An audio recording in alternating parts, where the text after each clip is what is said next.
Hello, I will be taking you through a guided tour of openCONFIGURATOR. openCONFIGURATOR is an open source configuration tool for easy setup, configuration and maintenance of any POWERLINK network.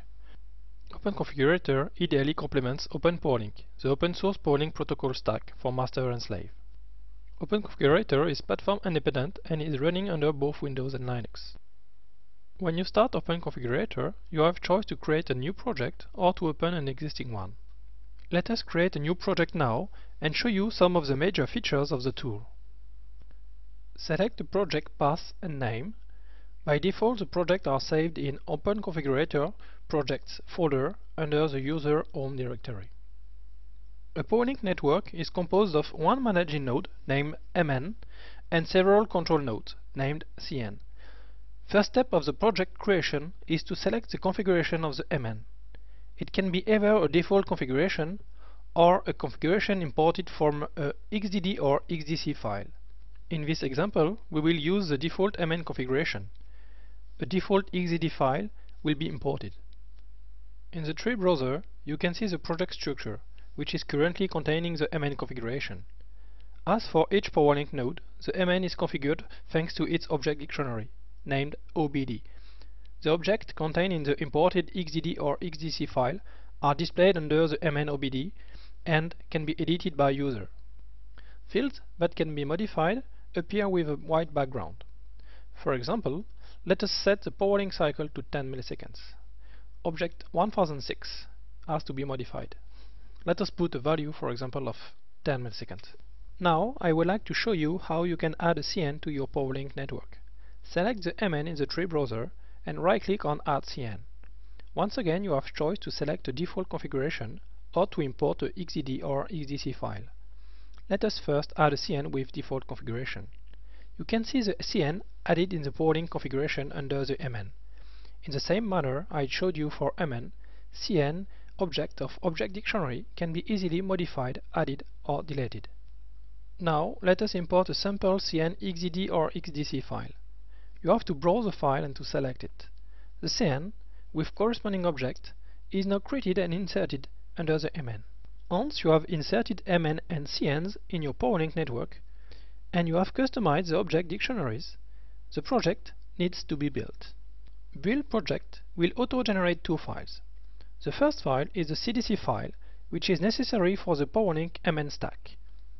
Second file is XAP file, which will provide data exchange information for the application.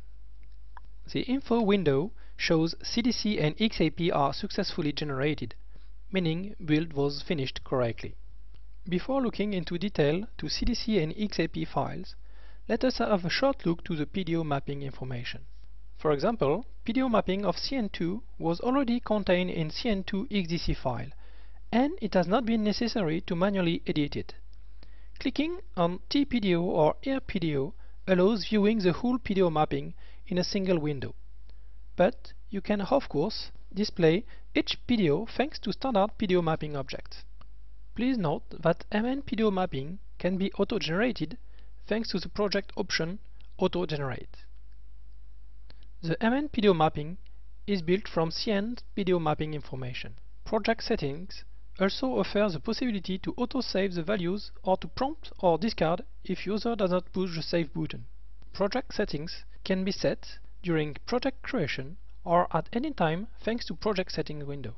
It should be noted that auto-generate option supersedes values of MN OBD manually entered. The auto-generate option can be activated in order to help MN PDO auto-generation, and then it can be unactivated for applying manual modifications. The Include Index in CDC Generation checkbox allows user to select objects that will be included in auto-generated CDC file. If this checkbox is not checked, the object will not be present in CDC file. Let us now have a look to CDC and XAP files. The CDC file contains a list of objects that will configure the POWERLINK MN. It includes both MN configuration and CN's configuration. Auto-generated by the build process, the CDC file will be used by POWERLINK MN to configure the network. A CDC file in text format is available in order to help user understanding, but the CDC file in binary will be used by the POWERLINK stack. You can see inside CDC file the list of objects clearly listed one after each other. The CN configuration is contained inside 1F22 and is expanded in the text file in order to make it very easy to read and understand. Let us now have a look to the XAP file. The XAP file is an XML file containing information on data exchange with application. It is also auto-generated by the application during build process. Data exchange between the POWERLINK stack and the application is done through shared memory called process image. Two process images are used. The input process image is used to exchange data from stack to application, and output process image is used to exchange data from application to stack. The role of XAP file is to provide information about the data location inside both process images. A xap.h file is also auto-generated during build process. This file is provided as a fast and efficient way to map variables in the CDemo application under Windows version of openPOWERLINK. In order to complete this guided tour, let us have a short look to the way variables are used in the CDemo application used along with openCONFIGURATOR and openPOWERLINK. You can see in this small example that only few seconds are necessary to build your own application. This short guided tour is now finished. If you have questions or comments, please feel free to use SourceForge forum. Thank you for your time, and please feel free to visit klcto.com for more information on openCONFIGURATOR.